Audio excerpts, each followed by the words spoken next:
देखो सब लोग देखो बाबू, बड़ा अच्छा टॉपिक आपका है प्रश्नावली 6.3। शायद 6.2 सब लोग लगा लेंगे, कैसे आपको आसमान और वर्धमान ज्ञात करना है। देखो 6.3 में का आपको पढ़ाई करनी है। सबसे पहला बात होगा प्रवणता निकालना। सबसे पहला का बात होगा प्रवणता निकालना। सब लोग देखो, जब भी बाबू प्रवणता की बात करेगा तो इसका सूत्र होता है, सब लोग याद रखो। जब भी समीकरण में प्रवणता की बात करेगा तो प्रवणता के लिए आप dy/dx का मान निकालेंगे। किसके लिए? प्रवणता के लिए बाबू। विवेक 6.3 हम लोग पढ़ रहे हैं। जब भी प्रवणता कहेगा तो dy/dx का मान निकालना आपको। समझ रहे बात को? अगर आपसे कहा कि लंब रेखा की प्रवणता, किसका? लंब रेखा का प्रवणता। जब लंब रेखा की प्रवणता की बात करेगा तो -1/dy/dx, dy/dx। तीसरा सुनो कि जब बिंदु दिया हो, माने बिंदु का मतलब हो गया कि x1 y1 दिया हो, तब रेखा का समीकरण पूछे, तब रेखा का समीकरण। सब लोग देखो तो होता है बाबू y - y1 बराबर dy/dx x - x1। ये सूत्र जरूर सबको याद होना चाहिए। y - y1 बराबर dy/dx और x माइनस का होता है x1 होता है। ठीक है। अच्छा, 4 नंबर होगा कि जब दो बिंदु दिया हो, जब दो बिंदु दिया हो, कौन कौन बाबू? मान लो x1 दे दिया, y1 दे दिया, x2 दे दिया, y2 दे दिया, तब रेखा का समीकरण, तब रेखा का समीकरण क्या होगा? तब रेखा का समीकरण होगा y - y1 बराबर y2 - y1 x2 - x1 और क्या हो जाएगा x - x1। तब आप इसका यूज करेंगे। तो फार्मूला आप सब लोग एक बार उतार लीजिए कि आपको जानकारी रहेगा। ठीक है। पांचवा होता है बाबू समांतर होने का प्रतिबंध। समांतर होने का प्रतिबंध, तो उसमें दो मान आपका निकाला जाता है। m1 बराबर का होता है m2। अब इसको चाहे तो dy/dx 1 मान लेना और इसको dy/dx 2 मान लेना। छठवां लंब होने का प्रतिबंध पूछेगा, उसमें लंब होने का प्रतिबंध। जब इस सवाल में पूछेगा लंब होने का प्रतिबंध तो आप इसको ऐसे लिखते हैं m1 गुणे m2 बराबर -a, यानी dy/dx के ऊपर 1 जले उतार ले इसको और फिर dy/dx के पावर 2 - 1। मुख्य रूप से आप इतना सूत्र का यूज करेंगे जिसका प्रयोग करके आपका पूरा सवाल इसमें का लगाना है। हम देख रहे हैं कुछ और सूत्र अगर होगा तो आपको बता दे रहे हैं। समझ रहे बात को? लेकिन ये कुछ बातें जरूर आप याद रखेंगे जिसका इस्तेमाल करके पूरे सवाल को आपको हल करना। ठीक है, इतना ही सूत्र की यूज करेंगे। लेकिन एक बात जरूर याद रखना 7 नंबर की, जब कोई बिंदु x अक्ष पर हो, x अक्ष पर हो तो हमेशा y का मान 0 लिखते हैं। और अथवा जब कोई बिंदु y अक्ष पर हो तो हमेशा x का मान 0 लिखते हैं। ठीक है। जब x अक्ष के समांतर हो तो x अक्ष के समांतर होगा तब भी x का मान 0 होगा। ठीक है। और y अक्ष के समांतर कहेगा, y अक्ष के समांतर तब भी x का मान, y अक्ष के समांतर होगा तो y, तब y का मान 0 होगा। ये कंडीशन आपको याद होना चाहिए। लिखा गया सबका? जल्दी से लिखिए। क्वेश्चन नंबर 1 देखो सब लोग, कह रहे हैं ना स्पर्श रेखा की प्रवणता ज्ञात करना, यानी dy/dx का मान निकालना। पहला सवाल देखो सब लोग देखो, क्या दिया है? y बराबर वक्र है 3x के ऊपर 4 माइनस 4x दिया है और x बराबर 4 पर स्पर्श रेखा की प्रवणता आपको बताना है। कुछ नहीं करना है, बस आकलन करके जहाँ x होगा तहाँ 4 भर देना। दूसरा भी यही शायद दिया है y बराबर x - 1 और बटा में x - 2 है और फिर दिया जानते हो x बराबर 10। सही लिखला बा कि x का मान आपको 2 नहीं रखना है। जानते हो कहाँ है? डल बनेंगे देखो ना, एक्स नॉट इक्वल टू, ऐसे को आता ना कि मैं 2 रखाएगा तो पूरा इन्फाइनिटिव हो जाएगा। तो पहले इसका अवकलन करो, क्या करो अवकलन, चलो तो क्या होगा dy बटा dx, dy बटा dx सब लोग जानते हैं ना। और 3x के ऊपर 4 लगा के लिख देते हैं और ddx 4x। विवेक बाबू तो समझो है का अवकलन कितना है जनपति बा x पर 4 के, x पर 4 का मतलब भी देखा एकदम कुछ ना होता देखो आज कौन दे बताओ तो 3-4 महीने की पढ़ाई में 3 आगे रहेंगे रही अवकलन का मतलब बोले कि 4 आगे घात बात होना आगे 4 आगे आ जाएगा। हाई ये घटा दो 3 हो जाएगा, बस समझा रूल यही नहीं होता, घात आगे घटा दो माइनस हाई 4 होंगे रखा आई एक्स से कितना हो जाए यानी खाली कागज तक लगे देखा 4 3 12 x पर 3 माइनस 4। लेकिन लेकिन लेकिन सवाल में तो दिया है ना, सुना सवाल में दिया कि x यहाँ पर आप 4 रखेंगे तो रख दबा के ये 4 12 होगा, 4 को ऊपर 3 4 होगा 12 कितना 64 माइनस 4 गुणा हो जा तो 12 चौका 48 के 8 12 चौका 48 के 12 चौका 72 4 76 माइनस 4 घटा देवे के 464 बोलो 7 अरे समझो पहले बता कितना सिंपल सवाल था। अवकलन करो इसको, अवकलन करके जो मान आया उसको बस x के ऊपर 0 रखो। अच्छा इसको चलो बता रहे मिटा दे इसको ना, चलो इसको देख लो कैसे हल करोगे इसको, देखो सब लोग देखो। अच्छा इसको अंश बटा हर साल अवकलन करें ना तो पहले अवकलन करो x के सापेक्ष क्या होगा dy बटा dx, पहले हर ऊपर चला जाएगा D D x x minus 1 minus x minus 1 D D x x minus 2 नीचे आपका एक्स माइनस 2 का होल स्क्वायर एक्स माइनस 2 और एक माइनस एक्स माइनस 1 और एक और नीचे जो आपका है एक्स माइनस 2 इसका होल स्क्वायर। अच्छा ये बताओ जगह है ना एक्स माइनस 2 ऐसे ही लिखो, माइनस कर दो एक्स प्लस 1 बटा में एक्स माइनस 2 का whole square, minus minus cancel और 2 कितना हो गया 2 में से जाएगा 1 यानी डी वाई बटा डी एक्स बराबर आई देखो माइनस 2 में से जाएगा माइनस 1 आई कितना हो जाएगा एक्स माइनस 2 का होल स्क्वायर। लेकिन एक्स का मान कुछ दिया था ना जी तो रखा जाए 10 बाबू भैया देखा क्या रखना भैया एक्स पर 10 कह देना ठीक बा तब में रख देना माइनस 1 हाई एक्स के ऊपर 10 माइनस 2 इसके ऊपर 2 माइनस 1 10 में 2 8 8 का वर्ग कर देना माइनस 1 64 आंसर क्या जरूरत बा अंक घटा दे हम लोग मूर्ख कही जब लोग 10 घटा के उन्हें मार दो तो क्या जरूरत बा अब अगर तू रुबा फिर जोड़बा फिर घटेगा ठीक बा चलो यही कहते हमने पढ़ते सीखे के मिटा दे इसको विवेक समझ में ये मैंने अंश बटा हर से यूज करके हम हल करेंगे। चलो आ जाओ कितना बढ़िया बढ़िया सवाल है सब बच्चा लोग लगा ही लेंगे इसको। आ जाओ क्वेश्चन नंबर 3 के पास फार्मूला बस याद होना चाहिए, खूब स्ट्रांग कर लो अच्छा देखो ध्यान से कह रहा है y बराबर एक्स पर 3 माइनस एक्स प्लस 1 यही नहीं दिया है और क्वेश्चन में जानते हो क्या कह रहा है कि स्पर्श रेखा की प्रवणता उस बिंदु पर ज्ञात कीजिए जहाँ पर एक्स के निर्देशांक हुए। किताबों में सवालिया देखते रहना मैं सवालिया समझो कि आखिरकार तो एक्स का मान 2 दिया है ना तो सिंपल बात है स्पर्श रेखा बात अवकलन कर दो। सब लोग देखो अवकलन करने पर क्या हो जाएगा डी वाई बटा डी एक्स इसका क्या हो जाएगा 3 आ गया 3x स्क्वायर है क्या 1 है क्या 0 छोड़ दो। अरे भाई x का 1 होता है ना ये बाबू अवकलनवा ना हो तो जरूर हमें से बता देना विवेक बाबू, अगर अवकलन में दिक्कत है जरूर बताना ठीक है।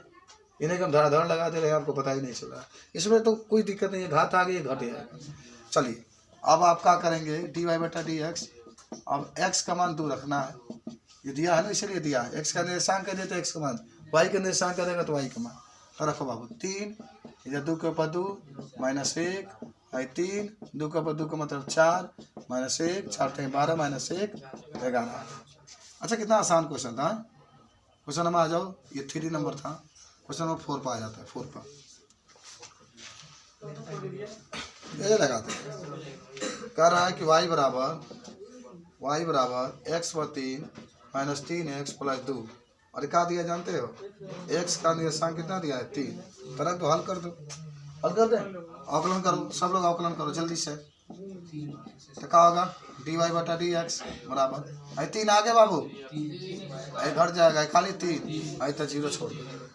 अब आपको क्या करना है? आराम से जो x का मान 3 है भर देना इसमें। तो 3 लिखो, 3 के ऊपर 2 लिखो, माइनस 3 लिखो, 3 लिखो, 9 लिखो, माइनस 3 लिखो, 27 लिखो, माइनस 3 लिखो, 24 आपका आंसर आ गया। बोलिए समझे कि नहीं समझे? बताओ कितना आसान सवाल है। अब आपको एकदम क्लियर समझ में आ गया होगा, लेकिन फिर भी आपको संडे के दिन देखेंगे हम टेस्ट दे करके पूरा किताब, फर्स्ट पेपर पूरा किताब रहेगा, फर्स्ट का पूरा रहेगा और तब सेकेंड की तैयारी होगी तब वो चलिए 5 नंबर आ जाओ बाबू सब लोग। 5 नंबर आपका दिया है x बराबर a कॉस के ऊपर क्यू थीटा है, कॉस क्यू थीटा, और एक y बराबर a साइन क्यू थीटा, और फिर हाँ देखो मैं एक बात लिख डाला, अभिलंब लिख डाला बाबू, अभिलंब के परिवर्तक। खैर वो कुछ करेगा नहीं, क्या dy बटा dx dy फिर माइनस 1 बटा कर देंगे।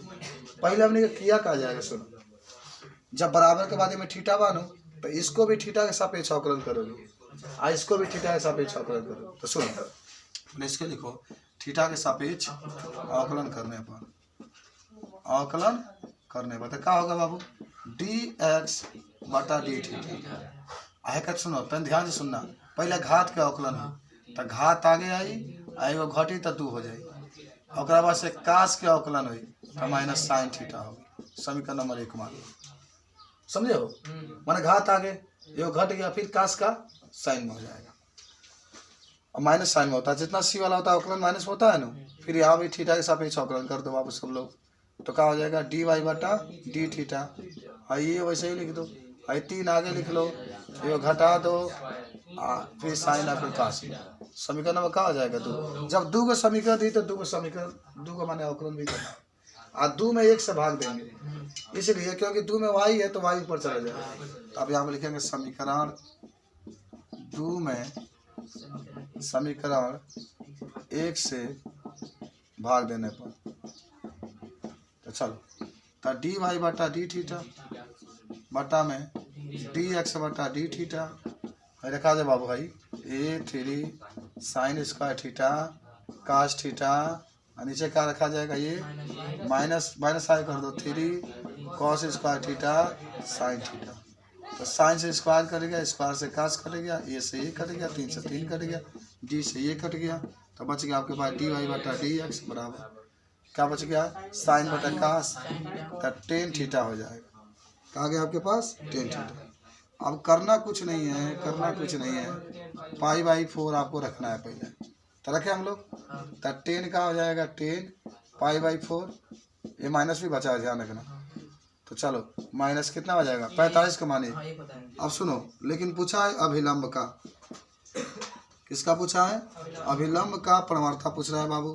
तो अभिलंब का परिवर्तक होता है -1 बटा dy बटा dx, -1 बटा -1 dy बटा dx से माना ही बने -1 तो रखा जी, माइनस कैंसिल, खाली 1 हो जाएगा आंसर। समझ में आया कि नहीं बताओ? सब बना लोगे? क्वेश्चन नंबर नेक्स्ट आते हैं। ये क्वेश्चन नंबर कौन था? 5 नंबर था।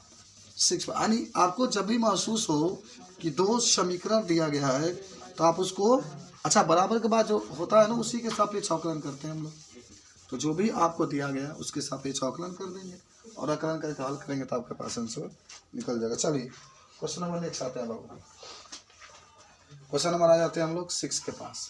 6 नंबर है, कह रहा है x बराबर 1 माइनस a साइन थीटा और y बराबर b cos square theta, b cos square theta और थीटा का मान फिर आपको अच्छा फिर अभिलंब के मान पूछ रहा है, देख लेना। फिर आपको -1 बटा dy बटा dx कर देना। तो क्या करना, पहले अवकलन करें थीटा के सापेक्ष। तो कहा जाएगा dx बटा डी थीटा, भाई तो 0 हाई माइनस a वही है साइन कास में समीकरण नंबर। फिर थीटा के सापेक्ष करो तो dy बटा डी थीटा आई बी वहीं यहाँ 2 आगे हो जाएगा कॉस थीटा कास किसमें हो जाएगा माइनस साइन थीटा में। समीकरण में कितना हो जाएगा 2। समीकरण 1 में समीकरण 2 से भाग देने पर समीकरण 2 में लिख लो। 2 में समीकरण 1 से कहा कि 2 में इसलिए कहा कि ऊपर डी वाई चाहिए तो आपके डी वाई बटा डी थीटा और नीचे क्या आ जाएगा डी एक्स बटा डी थीटा।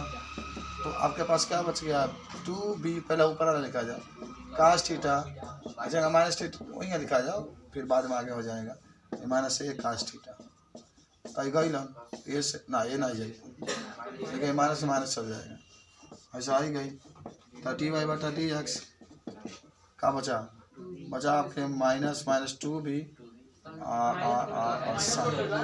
माइनस कट गया तो खाली 2b साइन थीटा और नीचे बात ये बच गया।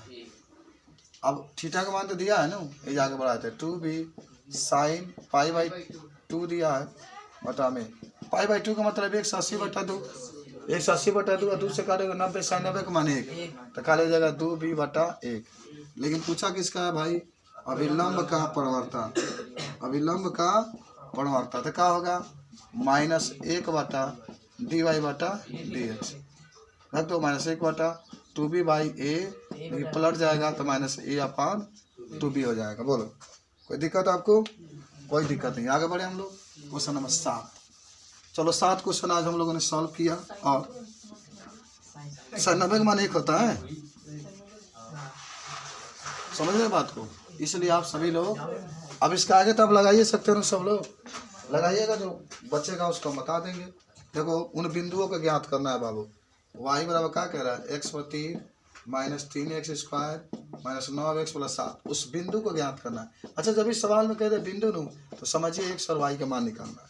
सवाल में जब भी बिंदु कह दे तो किसका मान निकालना है? यही लोग कहते हैं एक सच के समांतर का होता है तो एक सच के समांतर का मतलब x का मान क्या हो जाएगा 0। यानी पहले जब एक सच के समांतर कहेगा तो ध्यान रखना dy बटा dx बराबर 0 होता है ना। ठीक है चलो अब इसका आकलन करो। इसका क्या करो आकलन करो तो क्या होगा dy बटा dx क्या मान कितना होगा 3x²। इसका कितना 6x इसका कितना -9 कितना हो गया सब लोग देख लिए। अब इसके जगह पर है 0 रख देंगे। ठीक है उठा करके इसका मान इसमें रख देंगे 0 बराबर है तो 3 कॉमन ले लो बाबू तो x² माइनस खाली 2x और -3 3 है ना 0 हो जाए आगे पहले लिख लो x² - 2x - 3 बराबर 0। इसको तोड़ो 3 और 1 में टूट जाएगा 3 और 1 में टूट जाएगा -3 बराबर क्या हो गया 0। यहाँ आ जाओ तो क्या हो जाएगा x² - 3x + x -3 बराबर 0। यहाँ से x कॉमन ले लो तो x -3 प्लस 1 कॉमन ले लो तो x -3 बराबर 0। ये दोनों में से एक में x -3 एक में x + 1 बराबर 0। यदि आप यहाँ पर लिखते कि x -3 बराबर 0 तो x बराबर क्या हो जाएगा 3 और x + 1 बराबर 0 तो x बराबर क्या हो गया -1। तो 2 आपके पास आया एक 3 और क्या आया -1 आया। ठीक है अब अगर 3 को इसमें रखते हैं तो y का मान निकल जाएगा तो 27 आई 3 3 27 और 3 3 27 तो 27 27 54 हाई 27 34 प्लस में 54 में 34 कितना बच जाएगा -20। मेरे कहने का मतलब है अगर 3 आप रखते हैं इसमें तो 27 होगा आई 3 3 27 होगा आई 9 27 होगा प्लस 7 होगा तो प्लस -54 27 7 34 तो y के मान -20 आ जाएगा। तो क्या अगर 3 1 आता है तो एक -20 आता है और अगर -1 रखता है तो -1 रहेगा आई +3 -3 रहेगा प्लस 9 रहेगा 7 रहेगा 7 9 16 और 3 1 4 16 में से 3 घट गई कितना आ जाए 16 में 4 घट गया 12 नो। तो अगर -1 लेते हैं तो आपका बिंदु क्या आ जाएगा 12। इस तरीके से इसको हल करें। ठीक है एक नोट कर लो तुम लोग इसको तब हम लोग कल पढ़ेंगे इसके आगे।